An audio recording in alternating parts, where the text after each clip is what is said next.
Hey Psych2Goers, welcome back to our channel. Do you get bouts of anxiety from time to time? This can be normal before a first date or a job interview, since these emotions often subside after a while. But if your anxiety is persistent, this can be concerning. Continuing to feel very anxious even after a date, job interview, or speech can indicate something else, an anxiety disorder. Does this sound familiar? If anxiety is something that you deal with, you're not alone. Approximately 19% of Americans have experienced an anxiety disorder, and about 31% of Americans will experience an anxiety disorder in their lifetime. Many of us usually think of sweaty palms and heart palpitations as symptoms of anxiety, but anxiety can manifest itself in other ways too. Most of the other signs go unnoticed. So what are they? Here are 6 signs of anxiety that often go unnoticed. Number 1, jaw pain. Have you ever noticed jaw pain from anxiety? Anxiety is usually not the first thing you may think of when you experience jaw pain or toothaches.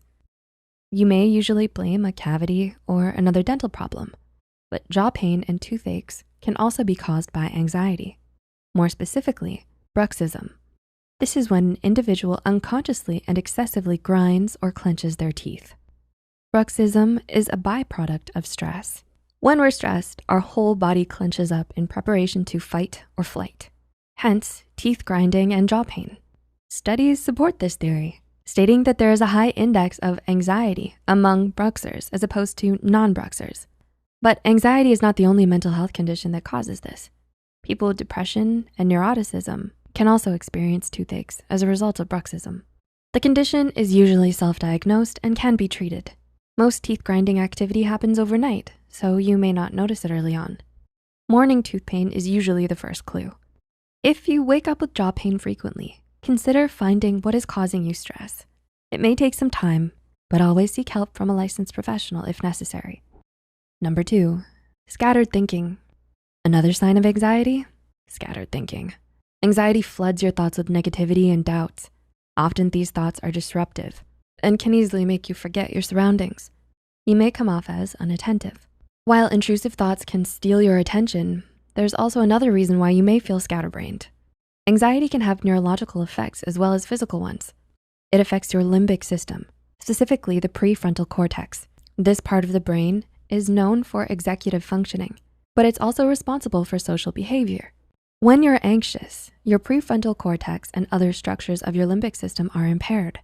As a result, you may find that you lose the thread of a conversation or have trouble concentrating on a task. If this is something you deal with often, try to ground yourself in the present. There are many wonderful grounding techniques. The most popular one is box breathing. Wanna try? Okay, breathe in for 4 seconds. 1, 2, 3, 4. Now hold for 4. 1, 2, 3, 4. Now exhale for 4. 1, 2, 3, 4. And then hold again for 4. 1, 2, 3, 4. Better? I sped it up a little bit, but try to take your time with it next time. Number 3, cold feet. I'm sure you've heard the term getting cold feet. There's a reason this popular idiom describes being nervous. When you're anxious, perhaps similar to right before you get married, your body jumps into fight or flight. This reaction triggers a cascade of neurological and hormonal shifts. One of them is that it tells your brain to release adrenaline.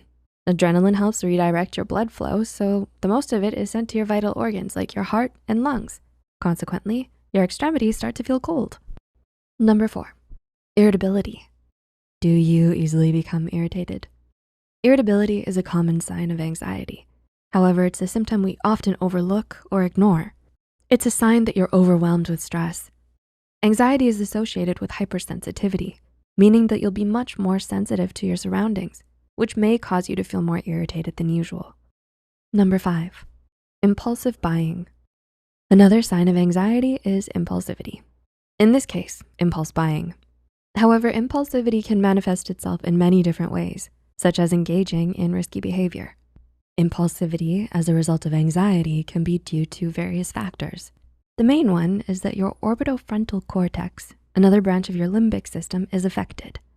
Studies found that anxiety increases the blood flow to that region, which consequently increases activity. An increase in activity can lead to either impulse control issues, hoarding, or impulse spending. Additionally, anxiety affects your prefrontal cortex and makes it harder for you to make wise and thoughtful decisions. Impulse buying, as well as hoarding, are also forms of self-soothing. They provide a false sense of comfort and security. If you do find yourself caving in and taking financial risks, please consider reaching out to a therapist for help. And number 6, crying easily. When's the last time you cried?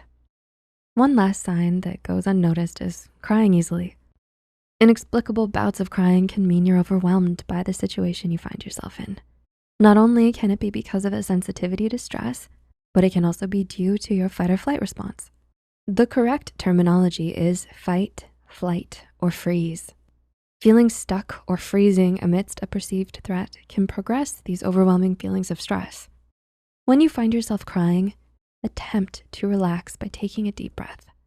Then allow yourself to cry. Crying can release all of those feelings you may be holding on to.